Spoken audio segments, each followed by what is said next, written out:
গণতন্ত্র এই বিষয়টা কি 1863-তে আপনার আব্রাহাম লিঙ্কনের সেই যে এক ধারা সে আবিষ্কার করলো যে democracy is the government of the people, by the people and for the people. গণতন্ত্র হলো এমন একটা শাসন ব্যবস্থা যেখানে জনগণের উপর, জনগণের মাধ্যমে জনগণের ক্ষমতা চলবে, অর্থাৎ যেই নিয়ম নীতিতে জনগণের শাসন চলবে, জনগণের আইন চলবে, এটাই গণতন্ত্র। সেখানে গণতন্ত্রে দেশের মালিক হবে জনগণ আর তারা আইন করবে। আর আমরা বলি রাষ্ট্র, এটার মালিক হলো আল্লাহ। অনেকের গেঞ্জির পিছনে লেখা আছে people are source of all power, জনগণ সকল ক্ষমতার উৎস। নাউজুবিল্লাহ, জোরে বলি। সকল ক্ষমতার উৎস কে? আল্লাহ। এটা প্রথম কথা। তাহলে গণতন্ত্র এটা তারা বলল, এটা হলো একটা বিষয়। আমাদের কথা হলো সূরা বানী ইসরাঈলের 111 নম্বর আয়াতে যে কথাটা আছে, একদম সূরা বানী ইসরাঈলের সর্বশেষ আয়াত, ওয়ালাম ইয়াকুল্লাহু শারীকুন ফিল মুলক, আল্লাহর রাজত্বে কোনো শরীক নাই। বলেন আল্লাহর রাজত্বে কি নাই? শরীক নাই। দেশের রাজত্ব কার? এই আল্লাহর রাজত্বে কোনো শরীক নাই। এটা ইসলামী আকীদা যে দেশের রাজত্ব হবে এটা আল্লাহর মালিকানা। এটা গণতন্ত্র, এটা মালিক হবে না। এটা আমাদের ইসলামী মূল্যবোধে বিশ্বাসীদের আকীদা। আচ্ছা, সূরা ইউসুফের 40 নম্বর আয়াতে আছে ইনিল হুকমু ইল্লা লিল্লাহ, বিচার ব্যবস্থা শুধুমাত্র আল্লাহর পক্ষ থেকে হবে। আল্লাহই বিধানদাতা, আল্লাহই বিধান করবে। কথা সঠিক। এটা হলো প্রথম কথা। দ্বিতীয় কথা খুব ভালো করে মনে রাখবো, ইসলামী হুকুম অনুযায়ী গণতন্ত্রের যেই বিধান, এই বিধানকে মানতে হবে। এই বিধান না মানার কোনো সুযোগ নাই। ইসলামী হুকুম অনুযায়ী গণতন্ত্রের পক্ষে কেউ না, কোনো ওলামায়ে কেরাম না। এটা হলো দ্বিতীয় কথা। এবার মূল কথাটা শোনেন। তাহলে হুজুর যেহেতু গণতন্ত্রের পক্ষে না তো কি করব? এখন ওলামায়ে কেরামের মধ্যে দুই দল।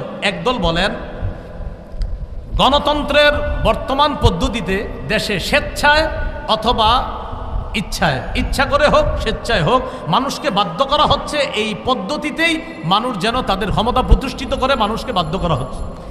বাধ্য করার কারণে ওলামায়ে কেরাম আজিমত এবং রুখসতের মাসালার মধ্যে রুখসতটা গ্রহণ করে ওলামায়ে কেরাম চিন্তা করলেন, যদি ওলামায়ে কেরাম দায়িত্ব না নেয় নাস্তিকদের হাতে দেশ চলে যাবে। ওলামায়ে কেরাম যদি দায়িত্বে না আসে তাহলে ইসলামী বিরোধী যারা শক্তি আছে তারা এদেশে তাদের শক্তিশালী পাকাভুক্ত হবে।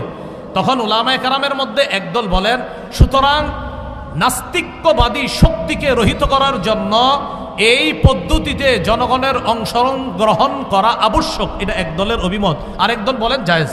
একদল বলছে আবশ্যক, আরেকদল বলছে এটা জায়েজ। এই পদ্ধতিতে অংশগ্রহণ করে নাস্তিক্যবাদের বিরোধিতা করা এবং আল্লাহর হুকুম পৃথিবীতে প্রতিষ্ঠিত করার জন্য চেষ্টা করা। আমি জানতে চাই, আমাদের আবরার ভাই এখানে আছে, আপনার তো এই নিয়তে আছে নাকি অন্য কোনো নিয়ম? আমাদের আবরার ভাই মাশাআল্লাহ ইনশাআল্লাহ সিলেটের এমপি হবে, আল্লাহ কবুল করেন। যাই হোক, আবরার ভাইয়ের সাথে আমার ভালো পার্সোনাল সম্পর্ক, একটু মধুর, এই জন্য একটু হাসাহাসি করলাম। আপনারা আবার দোয়া করেন, অন্তর থেকে দোয়া করেন, আল্লাহ তৌফিক দান করেন। হ্যাঁ, এখন এই পদ্ধতিতে জনগণ অংশগ্রহণ করবে, করার পর এখানে মনে রাখতে হবে চারটা কথা। বলেন সাক্ষ্য, সুপারিশ, প্রতিনিধি, আমানত। সাক্ষ্য, সুপারিশ, প্রতিনিধি নির্বাচন, উকিল নির্বাচন, আমানত। এই চারটা কথা। এবার বলেন ভোট মানি হলো সাক্ষ্য দেওয়া, সুপারিশ করা, উকিল নিযুক্ত করা, আমানত রক্ষা করা। আপনি যে কারো পক্ষে আপনি একটা কথা বলতেছেন যে আমি অমুককে প্রতিনিধি বানাবো, এই প্রতিনিধি বানানোর অর্থ হলো এক নম্বর আপনি তার পক্ষে সাক্ষী দিতেছেন। আপনি তার পক্ষে সাক্ষী দিতেছেন। এই সাক্ষী আপনি তার পক্ষে এটা যে দিতেছেন এটা বুঝে শুনে আপনি তার পক্ষে সাক্ষী দিতে হবে। এটা হলো এক নম্বর কথা।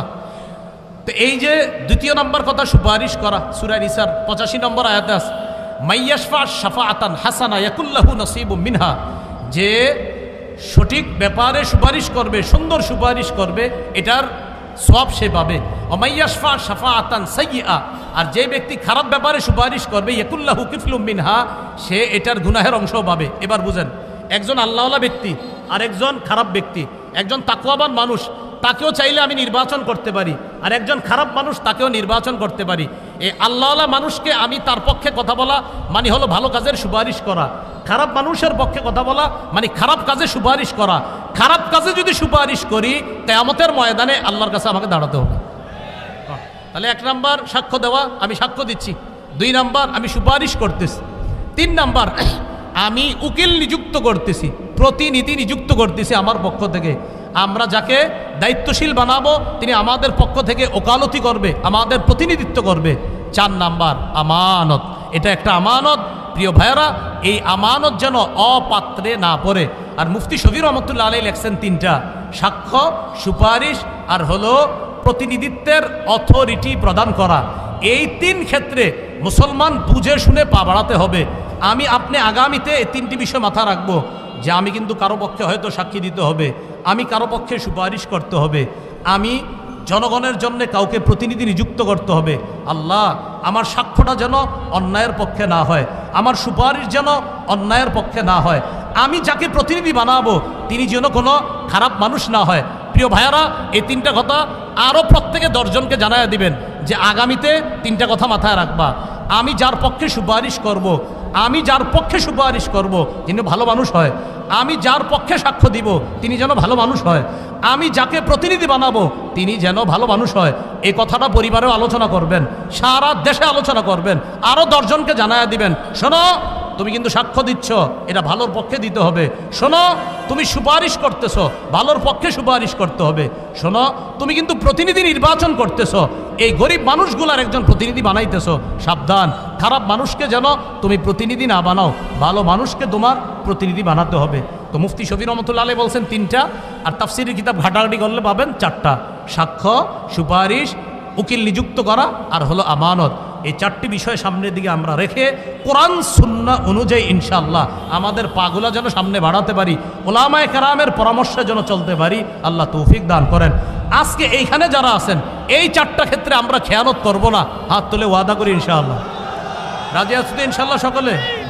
সর্বশেষ যিনি আমাদের প্রতিনিধি হবে তার গুণ হবে তিনি কোরআন সুন্নাহ অনুযায়ী বিচার করবে। সূরা মাঈদা 48, সূরা মাঈদা 49, সূরা মাঈদা 50 এই আয়াতগুলোর মধ্যে আছে ইন্না আনজালনা ইলাইকাল কিতাবা বিল হক। আমি আপনার কাছে কোরআন দিয়েছি, এই কোরআন এটা দিয়েছি, এটার মাধ্যমে আপনি বিচার করবেন, সঠিকভাবে বিচার করবেন। শেষের দিকে আছে আফা হুকমাল জাহিলিয়াতি ইয়াবগুন, তারা কি জাহিলি আইন চায়? আমান আহসানু মিনাল্লাহি হুকমাল, আল্লাহর চাইতে শ্রেষ্ঠ উত্তম বিচারক আর কে হতে পারে?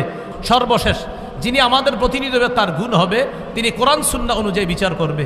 সূরা মাঈদা 48, সূরা মাঈদা 49, সূরা মাঈদা 50 এই আয়াতগুলোর মধ্যে আছে ইন্না আনজালনা ইলাইকাল কিতাবা বিল হক।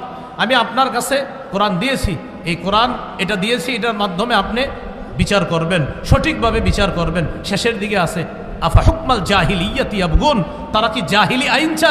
আমান আহসানু মিনাল্লাহি হুকমাল, আল্লাহর চাইতে শ্রেষ্ঠ উত্তম বিচারক আর কে হতে পারে?